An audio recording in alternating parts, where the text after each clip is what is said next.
My name is Stella, and until one accidental message, I truly believed my family loved me. That night, I was standing alone in my kitchen, exhausted after a long day, calculating bills I was about to pay their bills, like I always did. Then, my phone buzzed.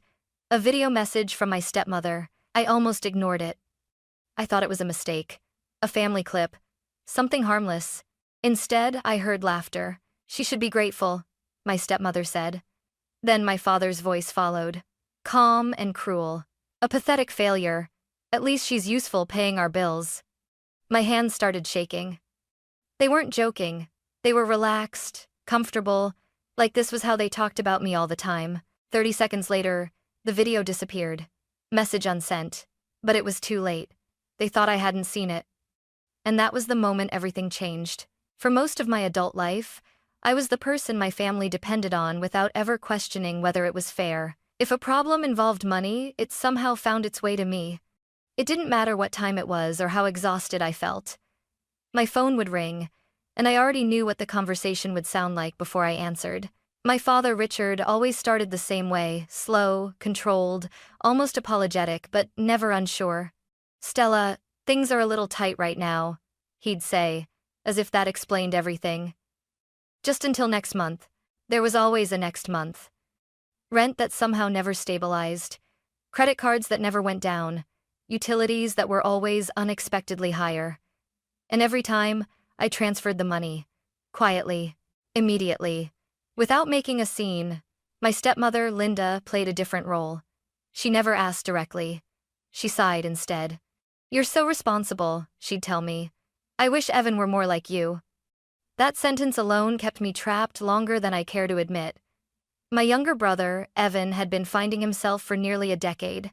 He'd enrolled in college twice and dropped out twice.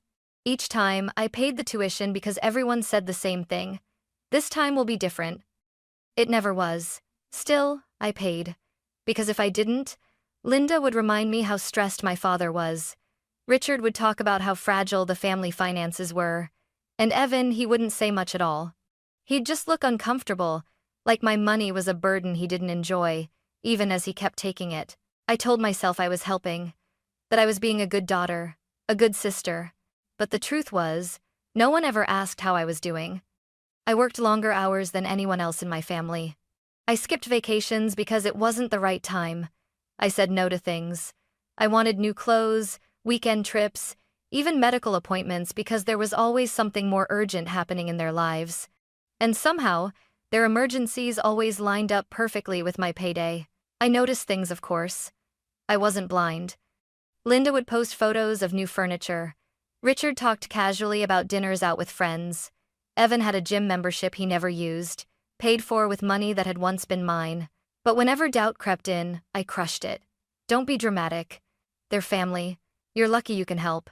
That word lucky was used against me constantly. You're lucky you have such a good job, Linda would say. You're lucky you don't have kids yet, Richard added. You're lucky you're strong. Evan shrugged once, like it was a compliment. Strong, responsible, reliable. Those labels felt like praise, but they were really expectations. Chains dressed up as virtue, and I wore them proudly. I never raised my voice. I never demanded explanations. I never asked for repayment. I didn't want to be seen as difficult or ungrateful. I didn't want to risk the fragile approval I thought I had earned. Deep down, I believed that if I just kept proving my worth, if I kept showing up with my wallet open and my mouth shut, eventually they would see me differently. Eventually, they would appreciate me. Eventually, they would love me the way I loved them. I didn't realize that to them my silence wasn't kindness. It was permission. The video arrived on an ordinary night. That was the cruel part. It didn't come during an argument or after a fight. There was no warning, no tension in the air. I was standing in my kitchen, barefoot on cold tile, stirring pasta with one hand while scrolling through my phone with the other. My mind was already on autopilot, calculating how much I needed to send that week. Rent, utilities, Evan's temporary expenses. Then my phone buzzed. A video message from Linda. I frowned at the screen. Linda rarely sent videos. She preferred long, carefully worded texts filled with soft emojis and passive reassurance. For a second, I thought she'd sent the wrong thing. Maybe an old family clip. Maybe something she found funny. I didn't think twice before tapping it. The video was shaky, angled toward a kitchen counter, like someone had set a phone down without realizing it was recording. At first, I couldn't even tell what I was supposed to be watching. Then I heard laughter. Not the polite kind. Not the forced, uncomfortable kind. Real laughter. Relaxed. Cruel. Linda's voice came through first, light and amused. "She really thinks we appreciate her," she said, followed by a short laugh. "She should be grateful." I froze. The spoon slipped from my hand and clattered into the sink, but I barely noticed. My entire body felt suddenly heavy, like gravity had doubled. Then my father's voice joined in. "Grateful?" Richard chuckled. "She'd be nothing without us. A pathetic failure." There was no anger in his tone. No hesitation. Just certainty. My heart started pounding so hard I could hear it in my ears. "At least she's good for something," he continued. "Paying our bills." Someone else laughed. "Evan." "She's too soft to say no," he said casually. "Always has been." They all laughed together. I stood there, completely still, my phone trembling in my hand. I kept waiting for the moment where someone would say, "Okay, that's enough," or where the tone would shift and someone would admit it was a joke. It never happened. They weren't whispering. They weren't venting. They were comfortable. This wasn't something said in anger. This was how they talked about me when they felt safe, when they thought I wasn't listening. My name echoed in my head, Stella. They weren't talking about a stranger. They weren't exaggerating for effect. They were talking about me, about the daughter who paid their bills, about the sister who kept their lives afloat. I watched the video until the end without blinking. 30 seconds later, the screen went blank. "This message has been unsent." I stared at the notification, my breath shallow, my hands numb. She realized. Linda had realized what she'd done. For a brief moment, I felt something close to panic. My instincts screamed at me to call her, to confront her, to demand an explanation, to hear her scramble for excuses so I could pretend they mattered. But I didn't. I set my phone down slowly and sank into a chair at the kitchen table. The pasta boiled over, steam filling the room, but I didn't move. The words kept replaying in my head. Pathetic failure. She should be grateful. Too soft to say no. I wanted desperately to believe there was context I was missing. That maybe this was taken out of proportion. That families didn't really think like this about each other. But deep down, I knew the truth. Every ignored boundary, every guilt-filled phone call, every time my needs came last. The video didn't create something new. It confirmed what had been there all along. They thought they'd gotten away with it. I imagined Linda's panic turning into relief as she convinced herself I hadn't watched it. Maybe she reassured everyone later. "Don't worry. Stella didn't see it. She never checks her messages that fast." They still believed I was the same obedient daughter, the same silent safety net. And that realization did something unexpected. It gave me control, because the next payment was coming up. And this time, things were going to be different. The message came the next morning, right on schedule. The sun was barely up, pale light spilling through my curtains as I stood in my kitchen with a cup of coffee growing cold in my hands. Everything looked the same as it always had: the quiet apartment, the hum of the refrigerator, the familiar calm. But I wasn't the same. My phone buzzed. "Linda." "Good morning, sweetheart. I hope you slept well." I stared at the screen. That alone was unusual. Linda never texted just to check in. There was always a purpose. Always a destination she was steering the conversation toward. I waited. Less than 2 minutes later, another message appeared. "Linda. By the way, rent is due tomorrow. Can you send it today?" There it was. No hesitation, no shame, just assumption. I could almost hear her voice, soft, patient, confident that the answer would be yes. It always had been. My fingers hovered over the keyboard.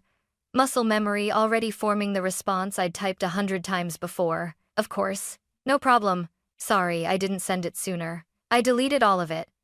My heart was pounding now, loud enough that it drowned out everything else. I reminded myself of the video, of the laughter, of the way they spoke about me when they thought I was invisible. Slowly, deliberately, I typed, "Me. I can't this month." That was it. 4 words. No apology, no explanation. I stared at the message for a full 10 seconds before pressing send. The moment it left my phone, a wave of fear washed over me, sharp and familiar. My chest tightened, and for a split second, I almost grabbed the phone back, ready to fix it, to soften it, to add something reassuring, but I didn't. I set the phone face down on the counter and waited. 1 minute passed. Then 2. My phone buzzed again. Linda, what do you mean you can't? I took a slow sip of my coffee, letting the silence stretch. I had never made her wait before. Not once. The power shift was subtle, but I felt it. Another buzz. Linda. Stella, this is serious. We're counting on you. I didn't respond. Then came a message from my father. Richard, this isn't funny. You know we don't have another option right now. The words hit exactly where they were meant to my sense of responsibility. The familiar pressure wrapped around my chest, urging me to step back into place. I didn't. A few seconds later, Evan joined in. Evan, hey, don't do this. Mom's really stressed. We just need help this one time. One time. I almost laughed. I looked around my apartment at the furniture I'd bought secondhand. The walls I still hadn't painted because it felt unnecessary. The suitcase in the corner that I hadn't used in years. I thought about how many one-times had added up to years of my life. I turned the phone back over. Me. I have unexpected expenses this month. I can't send anything. No apology. No explanation beyond that. The typing bubbles appeared instantly. Then disappeared. Then appeared again. Linda was struggling to find the right angle. Linda. Unexpected expenses? What could possibly be more important than your family? There it was. The guilt. The hook. My hands trembled slightly, but I kept my phone on the table and didn't reply. Less than a minute later, another message came through. Linda, your brother has no way to cover rent. If he gets kicked out, that's on you. On you. My jaw clenched. They didn't ask if I was okay. They didn't ask what had happened. They didn't even pretend to care. I was a solution. A resource. A problem solver. Nothing more. Then Richard sent another message. Richard, we raised you, Stella. We took care of you when you had nothing. Is this how you repay us? The words stung, even though I knew they were false. When I had nothing, I worked 3 jobs. When I struggled alone. They only noticed me once I became useful. Still, old habits die hard. My fingers hovered over the keyboard, aching to defend myself, to explain, to justify. Instead, I locked my phone. The silence that followed was heavy, uncomfortable, like a room where everyone was waiting for someone else to speak first. I could almost picture them sitting together, confused, irritated, trying to understand why their usual tactics weren't working. For the first time in my life, I wasn't rushing to fix things. I was letting them sit with the consequences of my absence. And that scared them far more than anger ever could. Because they were beginning to realize something they had never considered before. I wasn't backing down. And I wasn't coming to save them. The silence didn't last long. That afternoon, as I was sitting at my desk pretending to work while my mind replayed every message from the morning, my phone buzzed again. I glanced down, expecting another text. Instead, it was a voice message from Linda. My chest tightened immediately. Linda almost never sent voice messages. When she did, it meant she wanted something words on a screen couldn't force.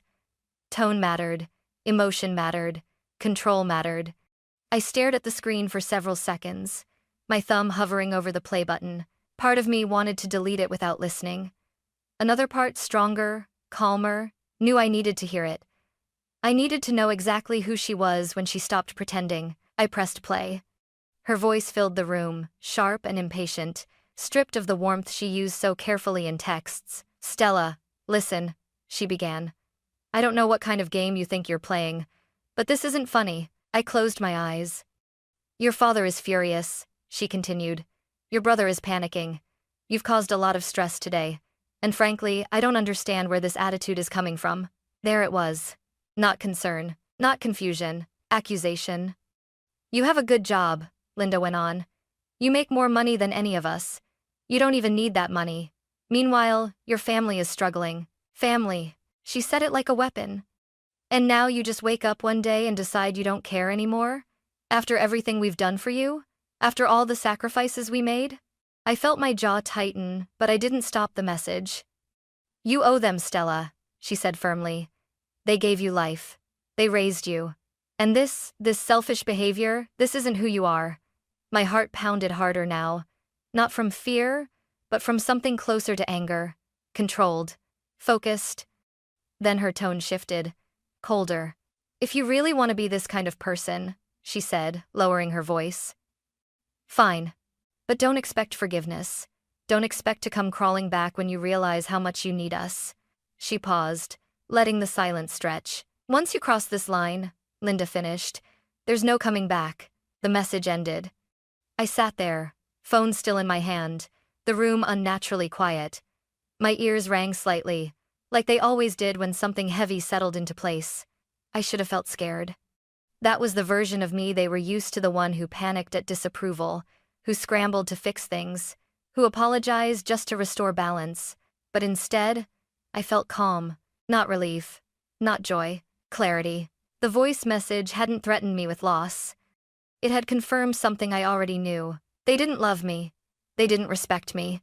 They didn't even see me as a person. I was a function, a role, a walking safety net they'd grown dependent on and entitled to. And the moment I stopped performing, the mask slipped. I replayed the message once more, not because I needed to hear it again, but because I wanted to remember it exactly as it was. No softness, no ambiguity, no room for self-doubt later. This wasn't a misunderstanding. This was the truth, finally spoken out loud. My phone buzzed again, a text from my father. Richard, last chance, Stella. Send the rent. I stared at the words for a long time. Last chance. The phrase echoed in my head, heavy with years of expectation and control. For so long, last chance had terrified me. It meant withdrawal of affection, silence, punishment. Now, it sounded hollow. I thought about the video, the laughter, the ease with which they dismissed me. I thought about every time I'd swallowed my frustration to keep the peace. Every time I'd told myself this is just how family is. I unlocked my phone. Then, slowly, deliberately, I blocked Linda's number. I blocked my father. I blocked Evan, one by one. The screen felt lighter in my hand when I was done. For the first time in years, there was no immediate demand waiting for me. No buzzing, no typing bubbles, no pressure crawling up my spine, just silence. I leaned back in my chair and exhaled a breath I didn't realize I'd been holding. I thought that was it. I thought that cutting them off would end the confrontation. I was wrong. Because the next morning, just after sunrise, there was a knock on my door, and somehow, before I even looked through the peephole, I already knew who it was. The knock came just after sunrise. Sharp, repetitive, urgent. Not the kind of knock someone used when they were visiting. The kind they used when they believed they had the right to be let in. I stood frozen in my hallway, my phone still face down on the table where I'd left it the night before. For a moment, I considered not answering. I didn't owe anyone anything anymore. Then the knock came again, louder this time. I walked to the door slowly, my heart pounding, every instinct on edge. When I opened it, my suspicion was confirmed. Evan stood there. His hair was uncombed, his eyes bloodshot, his jaw clenched so tightly I could see the muscles twitching. He looked like someone who hadn't slept, not from worry, but from panic. Are you serious? He snapped the moment he saw me. What the hell is wrong with you? I didn't invite him in. Good morning, Evan, I said evenly. He scoffed and stepped forward, stopping just short of the doorway. Don't do that. Don't act calm like this isn't a big deal. You blocked everyone. Mom's freaking out, Dad's furious. I crossed my arms, leaning against the doorframe. I blocked them because I was done. Done with what? He shot back.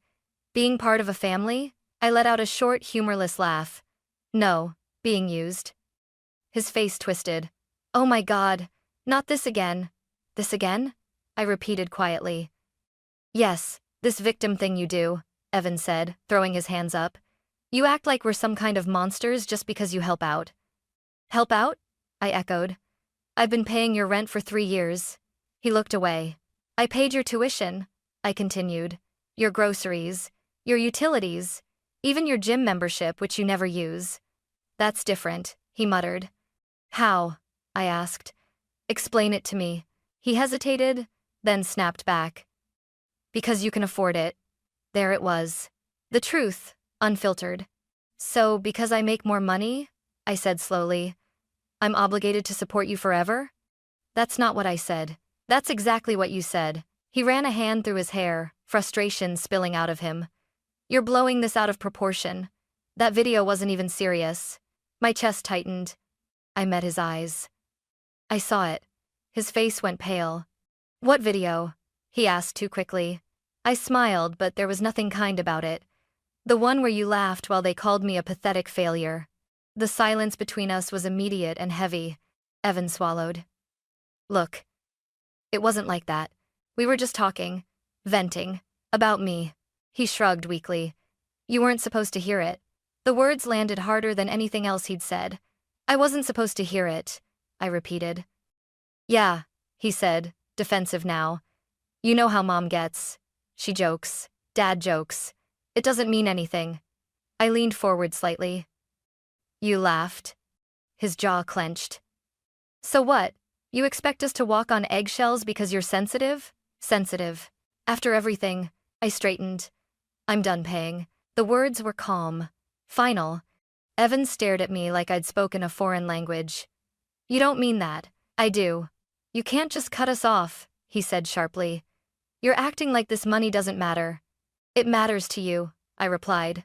Not to me. That's selfish, he snapped. You're selfish. I felt something settle inside me, solid and unmovable. No, I said. I'm choosing myself. His expression darkened. You think you're better than us now? I think I deserve respect. He laughed bitterly. You wouldn't have anything without this family. I stepped aside and gestured toward my apartment. Everything in here? I paid for it. Alone. That shut him up for a second. Then his face hardened. Fine, he said coldly. If you want to be like this, don't expect anyone to forgive you. Don't come crawling back when you realize you're alone. I met his gaze without flinching. I was alone the whole time, I said. I just didn't realize it. For a moment, something flickered in his eyes, uncertainty, maybe even shame. Then it vanished. You'll regret this, he said. I nodded once. No. You will. Henever find to the Kievan tuning. Sarit meditaction. Kinkin individer. He turned sharply and walked away without another word. I watched him go, my chest tight but my spine straight. When the door closed behind him, the silence that followed wasn't heavy, it was clean. I leaned against the door and took a deep breath. That should have been the end of it. But families like mine don't let go that easily. Because later that night, my phone buzzed again, a message from my father. And this time, I knew I wasn't going to stay silent anymore. The message from my father came just after dinner. I was sitting on my couch, lights low, the apartment unusually quiet. For the first time in years, my phone wasn't buzzing nonstop, and that alone felt strange. Then it buzzed again. Richard, we raised you, Stella. You don't get to just walk away. You're making a huge mistake. Come back and we'll talk. Talk. I almost laughed. For years, talking meant listening while they explained why their problems were mine to solve. It meant swallowing my instincts and opening my wallet. It meant leaving every conversation feeling smaller than when I entered it. This time, I didn't feel small. I felt focused. Instead of replying, I stood up and walked to my desk. I opened my laptop and stared at the screen for a long moment, my fingers resting on the keyboard. I wasn't angry anymore. I wasn't panicked. I was deliberate. The first thing I did was open my banking app. Scrolling through years of transactions felt surreal. Transfer after transfer. Rent payments. Utility bills. Tuition deposits. Credit card balances paid down. All labeled vaguely help, family, temporary support. Temporary. I opened a spreadsheet and started organizing everything. Dates, amounts, recipients, purpose. The numbers added up faster than I expected. Thousands turned into tens of thousands, tens into more. I felt my throat tighten as I realized just how much of my life I'd poured into keeping theirs afloat. But instead of grief, something steadier took its place. Resolve. I remembered something my therapist once told me during a session I almost canceled because I couldn't afford the time. Boundaries without structure are just wishes. So I gave my boundary structure. I called a lawyer the next morning. I didn't dramatize. I didn't exaggerate. I simply explained the situation, years of financial support, Emotional pressure, escalating demands, and now threats when I stopped. She listened carefully. "What you're describing," she said calmly, "is financial exploitation within a family dynamic. The most important thing right now is documentation and clear communication. Clear, professional, final." That afternoon, I drafted an email. I read it over 3 times before sending it, not to soften it, but to remove any trace of guilt from my words. The subject line was simple: financial support termination. I addressed it to my father, my stepmother, and Evan. Then I wrote, "This message is to formally notify you that I am ending all financial support effective immediately. Attached is a record of the payments I have made over the years. This is not a request for repayment. Any further attempts to contact me regarding money, housing, or expenses will be handled through legal channels. This decision is final." I attached the spreadsheet. Every receipt, every transfer, every sacrifice. I hit send. The response was immediate. My phone exploded, with notifications, missed calls, texts, emails, piling up faster than I could read them. I didn't open a single one. For the first time, I wasn't reacting. I was in control. That evening, I logged into the family group chat, the same one they'd used for years to coordinate emergencies and apply pressure. I scrolled back through the messages. "Can you send it today? We're counting on you. Don't let the family down." My hands were steady as I typed. "Stella, you've talked a lot about what you think you've done for me, but you've ignored what I've given up for you. I'm not your safety net anymore. Don't contact me again." Then I left the chat. The silence afterward felt unreal. No one knocked on my door. No one called from a new number. No dramatic apology arrived. Instead, the panic shifted quietly, behind the scenes. I learned later, through a mutual relative, that things unraveled quickly once my money disappeared. Rent notices, overdue bills, arguments they couldn't smooth over with transfers anymore, but I wasn't there to witness it. I was busy rebuilding. I updated my budget. I scheduled appointments I'd been putting off. I slept through the night without anxiety clawing at my chest. For the first time in years, my life felt like it belonged to me. Late one night, I received a final message from Evan from a number I didn't recognize. "Evan, you didn't have to do this. Family sticks together?" I stared at the screen, then deleted it. "Family doesn't drain you dry and call it love." I closed my laptop, turned off my phone, and stood by the window, watching the city lights flicker below. They thought cutting them off would break me. They were wrong. It was the moment I finally stood upright. The days after I sent that email were strangely quiet. Too quiet. For years, my life had been measured in notifications, buzzes, calls, urgent messages that demanded my attention before I even had time to think. Silence used to make me anxious. It felt like something was about to go wrong. This time, the silence felt different. It felt earned. At first, I kept waiting for another explosion. A new threat, a surprise visit, some dramatic attempt to pull me back in. But none came. Whatever panic they were experiencing on the other side of my absence, they were dealing with it without me. And that was new. I learned bits and pieces through mutual relatives carefully, from a distance. Rent had gone unpaid. Arguments had erupted where money used to smooth things over. Linda blamed Richard. Richard blamed Evan. Evan blamed everyone but himself. Without me there to absorb the impact, their problems stopped disappearing. For the first time, I wasn't the buffer. Instead of watching their collapse up close, I focused on something unfamiliar, myself. The first thing I noticed was how tired I had been. Not just physically, but emotionally. The kind of exhaustion that settles into your bones when you've spent years bracing for the next demand. Without that constant tension, my body didn't know what to do at first. I slept longer. Sometimes too long. Other times, I woke up early and just lay there, listening to the quiet. No phone buzzing. No guilt waiting for me. I went back to therapy consistently this time. In one session, my therapist asked me a simple question. "What are you afraid will happen if you never speak to them again?" I opened my mouth to answer and realized I didn't know. I'd spent so long being afraid of losing them that I'd never stopped to ask what I was gaining by keeping them. Space. Peace. A sense of control over my own life. The more time passed, the clearer it became.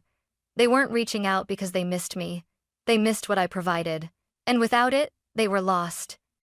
One afternoon, weeks later, I found an old notebook in the back of a drawer.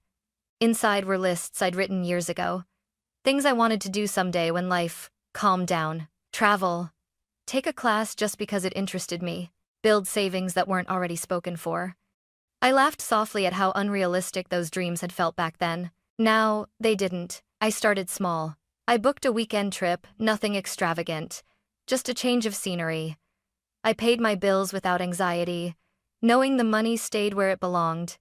I cooked meals without calculating how much I'd have left afterward. Slowly, I began to feel like a person again, not a resource. That didn't mean it was easy. Some nights, guilt crept back in quietly, wearing familiar disguises. What if they're really struggling? What if you're being too harsh? What if this is your fault? But then I remembered the video. The laughter. The comfort in their cruelty. And the guilt lost its power. One evening, I received an email from my father. No subject line. Just a few short sentences. You didn't have to embarrass us like this. Family matters should stay private. I stared at the screen for a long time before closing it without replying. He wasn't apologizing. He was angry that the dynamic had changed. And that told me everything I needed to know. I realized something important during that moment. Closure doesn't always come from conversation. Sometimes it comes from understanding. I understood now. They didn't lose a daughter. They lost control. And I didn't lose a family. I lost a burden I'd been carrying alone. As the weeks passed, the fear that once dominated my thoughts began to fade. I stopped flinching when my phone rang. I stopped rehearsing explanations in my head. I stopped waiting for permission to live my own life. I wasn't healed, not completely, but I was healing. And for the first time, that felt like enough. It's strange how freedom doesn't arrive with fireworks. There was no dramatic final confrontation. No tearful apology. No moment where everything suddenly made sense. Freedom came quietly. It showed up in small things like waking up without dread, or checking my bank account without feeling guilty.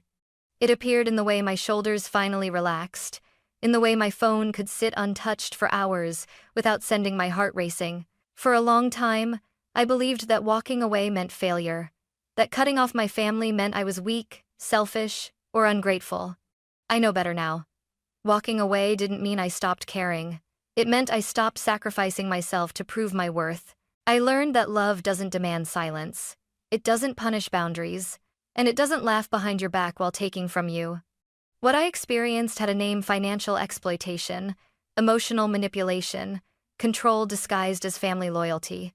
Naming it didn't make it hurt less, but it made it real. And once something is real, it can be addressed, protected against, and healed. With professional guidance, I put safeguards in place. I changed how I handled communication.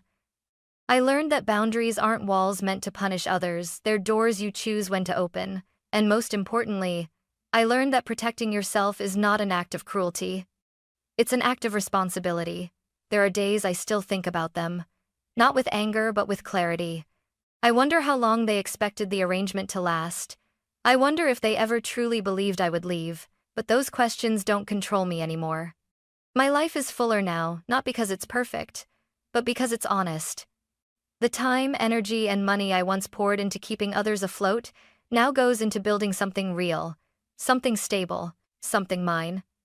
I'm learning what it feels like to live without fear of disappointing people who never intended to see me as anything more than useful. If you're listening to this and seeing yourself in my story, I want you to know something. You are not selfish for setting boundaries.